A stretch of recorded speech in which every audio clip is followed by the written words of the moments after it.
Greetings from the set of Metro and More at Metropolitan Community College, serving more than 50,000 students with over 120 programs at our 8 locations in the daytime, evening, weekends, or online. I'm your host, Kent Pavelka. Welcome again to Metro and More. More of what you need to know about Metropolitan Community College. And in the next 30 minutes, you're going to be learning about MCC's Institute for Cultural Connections. My guests are Dr. Jim Van Arsdal, social science professor, and Dr. Mary Umberger, communications professor and speech instructor. And it's a pleasure to have you on the show. Thank you. And to talk about Cultural Connections, the Institute for Cultural Connections. Just a brief, maybe minute between the two of you about your background, if you would please share with us how long with the college, Mary, Sure. first of all, and, Sure. and your education and Okay. where you've been in your career. I have been with the college for over 20 years, and I came to the community college not knowing much about community colleges because my degrees have all been from research institutions. I have a bachelor's, master's, and PhD in communication. And when I moved to Omaha, I got my job at Metro, and I've been here ever since. Where'd you come from? The University of Maryland, the East Coast. You came to Omaha from, Yes, from the yes. Okay. Yeah. How did that occur? Well, I was going to graduate school out there. I grew up on a ranch in Nebraska, and then I wanted to go a long ways away to Okay. school. So you And came home, sort So of. I came, yeah, kind of came home. Yeah. Well, it's good to have you. Thanks. What about your background, Jim? Well, my background is in political science and social science history. I have been at Metro part-time since 1985 and full-time since 2000. Prior to coming here, my last job prior to that full-time was with the University of Nebraska Medical Center in medical policy. I worked there primarily in the grant section. I started teaching here at Metro to be able to get back to my original roots, which was poli-sci and history. And in 2000 decided that I liked it enough, I wanted to come here full-time, so I Very good. applied. Are you an Omaha native or Nebraska native? No, actually, originally, I'm from the state of Florida. My bachelor's degree is from University of North Carolina. I have a master's and a doctorate from UNL in again, mostly policy. Policy is but really my background. Well, let's chat about the Institute for Cultural Connections. I don't know that that folks out there know that there is such a thing at Metropolitan Community College. What is it? Well, we hope to change the idea that they might not know what we are or who we are. The Institute for Cultural Connections came about when the social science area and the humanities area we had both seen the need to increase cultural education at Metro, and we had gone about it in somewhat different ways. We decided to join forces, so it's an interdisciplinary program, and our mission is really to enrich education through culture. And so we try to do that by helping faculty at MCC use culture in their courses in order to teach content. Oftentimes when culture is used in education, it's kind of an add-on, like it gets sprinkled along the top, and we want to make sure that everyone understands culture can be used to teach content, and so then it doesn't have to be an extra, it actually becomes vital to the course. Okay, and the other thing we wanted to do was we realized when we first got together that there was lots of things going on in classrooms at Metro that every day that by one faculty member or maybe 2 faculty members that could be valuable to the entire campus. So we wanted to make those things that should be used for everybody more available, that we would know, they would know about them. We could be more interdisciplinary, you know, more broad-based, and share. Basically, have faculty share. Mm-hmm. What kinds of things are you talking about that before the Institute for Cultural Connections came to be, that were limited to just several classrooms rather than college-wide? Well, there's one example would be Barbara Velasquez's international and intercultural programming.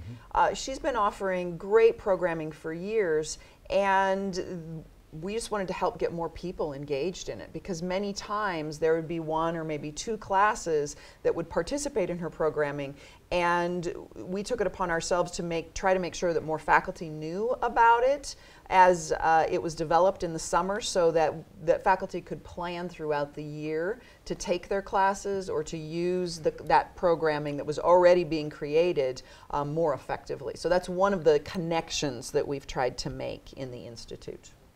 Yeah, the other thing is, faculty invite in guest speakers all the time. And in a lot of cases, that guest speaker could be valuable to more than just that class. So trying to share things like that.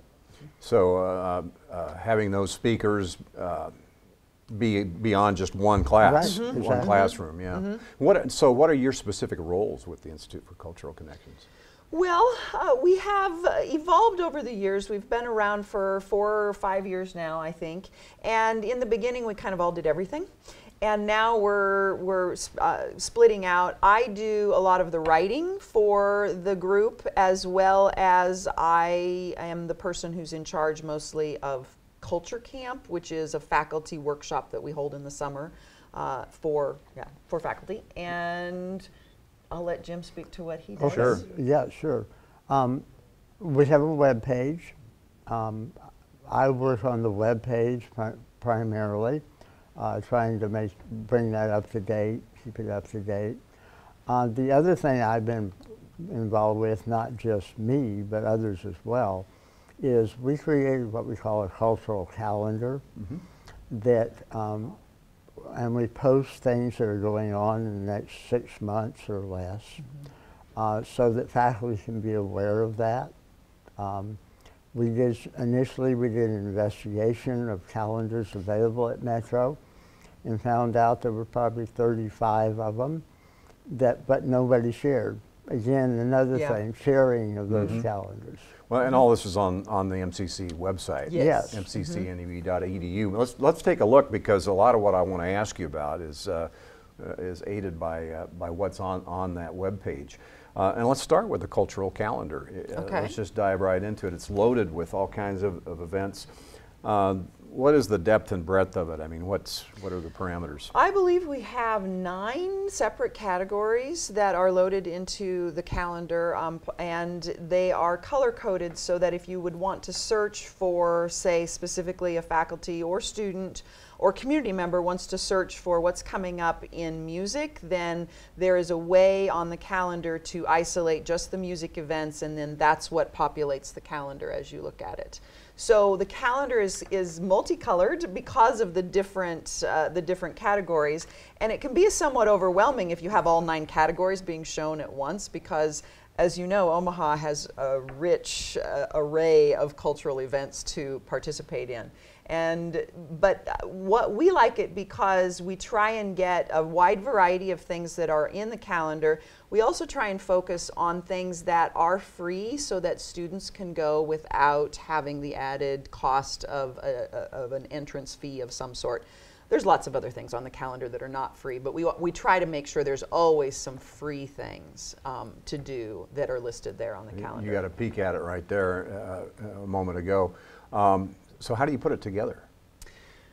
You want to talk about that? Yeah, the calendar is constructed in a number of ways. We have one of our members who primarily goes out and searches other calendars in the Omaha area of things that might be appropriate for Metro classes to use.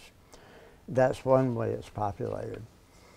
In addition to that, a faculty member here at Metro, there's a link on our website where they can make suggestions to things that might be added to it. Yeah, the bottom line is, it's not just MCC events. No, Yeah. it's not. Because A you've lot got not. partners, basically, in essence. Yeah, You take a look at exactly. that calendar. Exactly. Yeah. Things going on at UNO, for example, et cetera. So that's a good place to go to look at the cultural calendar. And you mentioned the Culture Camp. Yes, let's talk about the culture camp. Yeah. This was an idea that we had from the very beginning, and we originally called it boot camp, and we decided maybe we should change the title. Soften it. Soften it a little bit, yeah. But the idea behind Culture Camp is to have one day of intensive exploration for faculty how culture can be incorporated into their classes. Because if you're coming from the social sciences or you're coming from the humanities, it's kind of a no-brainer that culture will be in your class. But if you're in mathematics or the hard sciences or the trades, that connection is not as clear. And so we wanted to give faculty the resources to make sure that they could incorporate culture in their classes. So the beginning, it's a full day workshop. The morning is spent really downloading information to them. I mean, we go through all of Barbara Velasquez's events. We go through different things that we know are happening in the greater Omaha area in the next year. And we just give them all sorts of information in the beginning, and then they have the whole afternoon to work on a specific assignment that would incorporate culture into one of their classes. And one thing we do at the very first part of that camp is make sure that they know about our culture calendar. Yes. Yeah. As a resource, because a lot of them don't. And so this is probably number one thing we do. Is the word culture, could you just, could you use the word diversity instead, pretty much? You could. We purposefully made sure that our definition of culture is very broad, and so you'll actually find a definition of culture on our website. If I were to give you a down and dirty definition, I would say that it wasn't the same as diversity, because in my mind diversity is too narrow sometimes. When we're talking about culture, we're talking about the fine arts as well as you would have culture even within the trades. And so we've got a really broad working definition. So as a result, how is culture put into the classroom? I mean, what does that look like?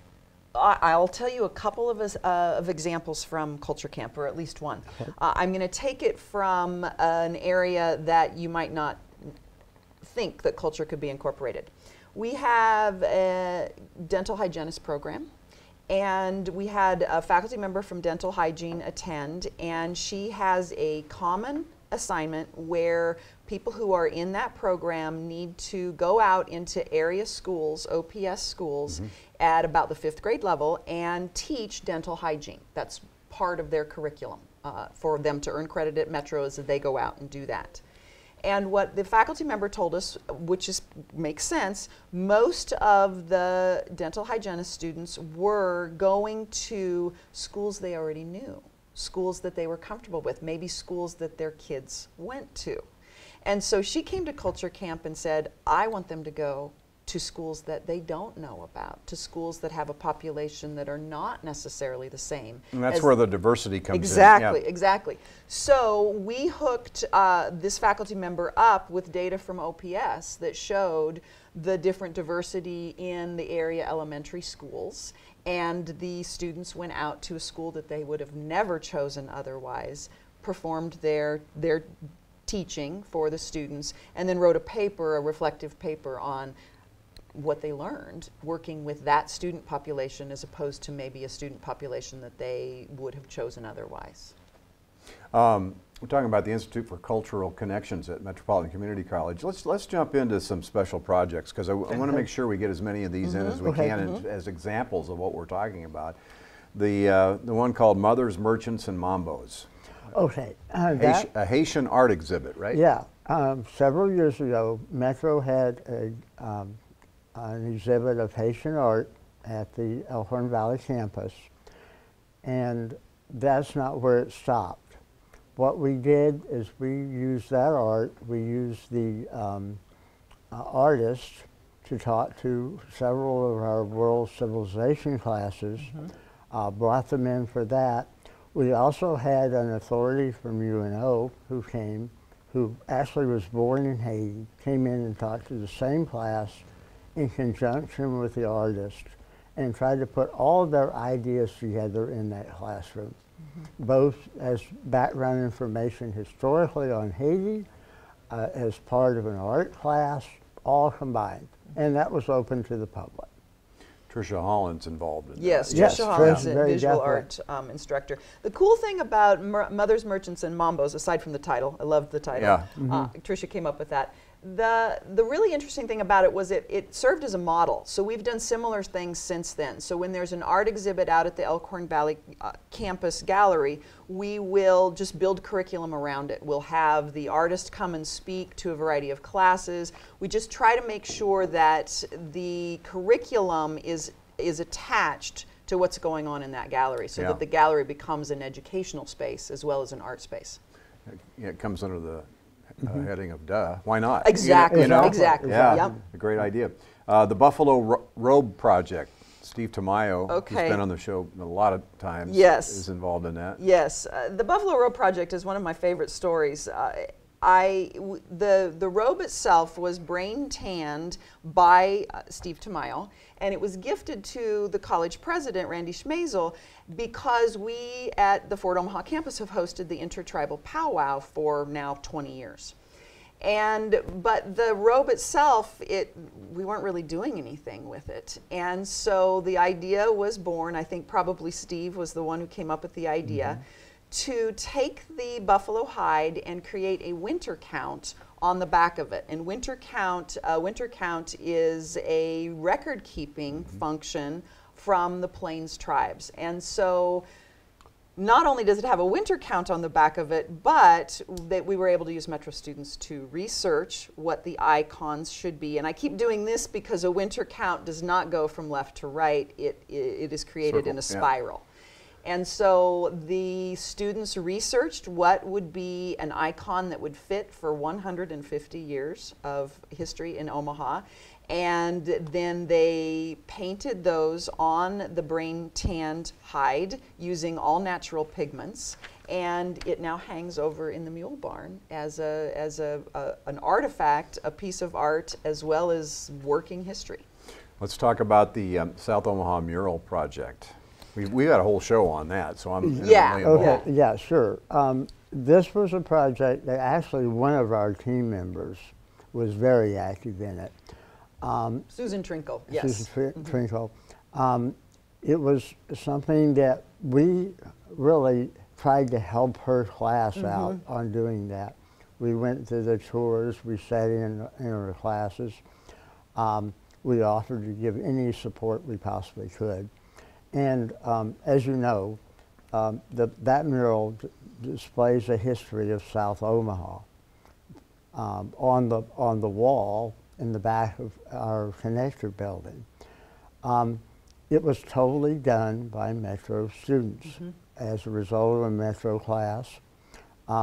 It's being used now for a number of classes at Metro. They go out, they look at a different section of the mural, they write papers on it, they incorporate it into the class they're taking, and just a little more about South Omaha and relationship to the classes we teach. The mural project, not to be confused with the photo project, correct? Correct. The Yeah. photo project is separate. Yeah. The photo project is something that we're doing currently and have plans to continue in the future. We have fabulous photos from Douglas County Historical Society hanging all over the South Omaha campus. We have some here at the fort as well. And we want to provide a context for those photos because they are rich historically, but without a context for them, you might walk by them and think, what is that hanging there Why- for? and why, yeah. Yeah. Exactly. And so we are once again using classes and students to write short descriptive essays about the photos, and then we are going through and just creating those the little, I would call it a legend, that will go underneath each photo. We also want to put QR codes on them so that if you want more information about what that photo is, you can use your phone to connect with the QR code and bring up even more information, historical Very information. cool. Eventually, there will be separate web pages for every one of those photos. And you can get to them from the QR code or the actual address of the web page if you can't use QR codes. will be provided as well. Part of what you do also is designed to encourage the students to broaden themselves and avail themselves to all this. Yes. The culture core, right? It does yeah. that. Talk about that one. Well, in our description, we say we're student-centered and we're faculty-driven. What we really are trying to do right now is to become truly student-centered. So we're trying to support a number of student groups on campus. One of them is one we created, Culture Corps. Mm-hmm. Another one, for a couple of years, we have tried to support Phi Theta Kappa. Phi Theta Kappa, the Honor Society on campus. Several years ago, we supported seminars that Phi Theta Kappa nationally was giving on the use of culture, use of information, digital information. Phi Theta Kappa itself provided movies that we used in our classes here. We did free showings. We made sure that campus classes were aware of those movies if they could be used, because they were very broad-based. The other thing we just recently gotten involved with is we've tried to offer support to something called the Global Student Club, which is primarily international students at Metro, but anybody can join it. And basically make them aware of things that's available on campus, provided by Metro, that they might not be aware of, and they can use in their meetings. Mary, you said, what, 4 or 5 years you've been at this? Mm-hmm. How would you describe the enthusiasm for what you're doing from both the students and the faculty perspective? I'll talk first about faculty. I believe that we have really made some inroads with faculty in terms of they now expect the call for Culture Camp to come out. They now regularly use the calendar. We have a waiting list for Culture Camp. We can only take so many people, around 20 people, and we usually have more than that who want to attend. So I think our connection to faculty has become very strong. Our student connection, of course, often goes through faculty, and so I would call it strong as well. What Jim's talking about with trying to connect more directly with students, that is really still kind of in the works, and so we're hopeful that that will take off as well. Why do you both think this is important, what you're doing? Do you want to start? Yeah, well, obviously, one reason we think it's important is there's a breadth of information that's here at Metro right now. There's a breadth of knowledge that's here right now, and it has, we haven't shared it as well as possible. And it's things that can be used in almost anybody's classroom. Yet, faculty haven't known about it, students haven't known about it, and what we want to do is to make sure it's available. I feel really strongly that when a student leaves Metropolitan Community College, they need more than whatever skills they've acquired here. They need to have a broader view of the world, and one of the ways to do that is to make sure that you learn about different cultures. And so I really see it as an integral part of education. Kind of no matter what your degree is, you should learn how to work with people who are not like yourself. Isn't that the way life is, though? I mean, we are so focused on our task that we've defined for ourselves, or somebody else has defined for us, and we just don't stop to even see the people next to us. Yeah. And at an institution like Metropolitan Community College, the diversity is so big, yeah. so grand. Why not Make it available. share Yeah, and learn from each other? Completely. Yeah. So as a result of what you just said, how do you feel students benefit after college? Well, I think there's a variety of ways. Some of them are very tangible. I think that, I hate to use the word exposure, but I think that a knowledge of a wide variety of diverse cultures, diverse people, can actually help you get a job. So I think that tangible exposure is a big part of it. But I also think that students benefit after they leave Metro to, if they go to another institution, they're already well versed in using culture and understanding culture. Sure. And if they are transferring into the job place, they again can use that exposure to other people. Sure. Jim, you want to add to that? Sure. I mean, and quite frankly, they're going to have to do that anyway. You bet. Now they've already got the background to do that. From hopefully what we've been trying to provide. Excellent point. Yeah. Institute for Cultural Connections. Is there special funding required for what you're doing, or is this? We're funded through the academic affairs area because we've been invested in for 5 years, I think, because the college overall understands the importance. Where do you see the program going, the institute going? I mean, what's your vision for it or hopes for it? Well, hopefully it will continue to expand. Hopefully more faculty here will be aware of what we can provide. Hopefully the students on campus will be more aware of us, because in the long run they're the center of what we should be doing anyway. Yeah, yeah. And so, looking outside of the college, I think one of the big opportunities for improvement or development would be to go tell our story to other community colleges. I'm not sure that there are such groups at a lot of community colleges, and I think that some of the things that we've learned over the past 5 years would be very valuable to a similar community college that has the diverse population that we have. Half hour goes by very quickly. Is there anything I've not asked you about that you think the community should know about what you're doing? Either events or...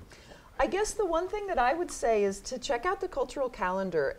It's designed to be used by the community, by students, by faculty, and it's a great way for you to check what's going out. There's a lot of free programming at Metropolitan Community College that we would welcome the community to attend. I'm glad you mentioned that because, when I stumbled on it and researching this, gee, yeah. A lot of things to do, and it's not just for students. No, not at all. Yeah. Check out our webpage. Yeah. It changes periodically. It changes, the calendar changes all the time. We're adding descriptions of our projects up there, and just be aware of it. Perfect. The Institute for Cultural Connections. Jim, Mary, thank you very much. Thank you. Appreciate it. And thank you again for being with us on Metro and More. Our goal is to better acquaint you of the mission, the reach, and the leadership of the college. I'm Kent Pavelka for Metropolitan Community College. Thanks. Woo.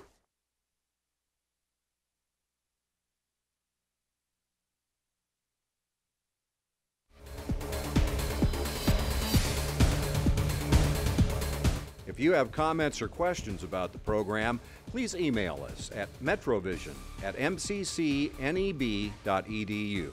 Thanks for watching. This has been a Metrovision production produced by Metropolitan Community College. At Metropolitan Community College, you can start where you left off. Sometimes things happen in life that can put college on hold. We want you to know those credits that you've earned in the past can be transferred to a degree program that will put you on a new career path. Best of all, you can do it all online on your schedule, and it's just a third the cost of a big university. To get started, call a return specialist at 402-457-2270. Metropolitan Community College.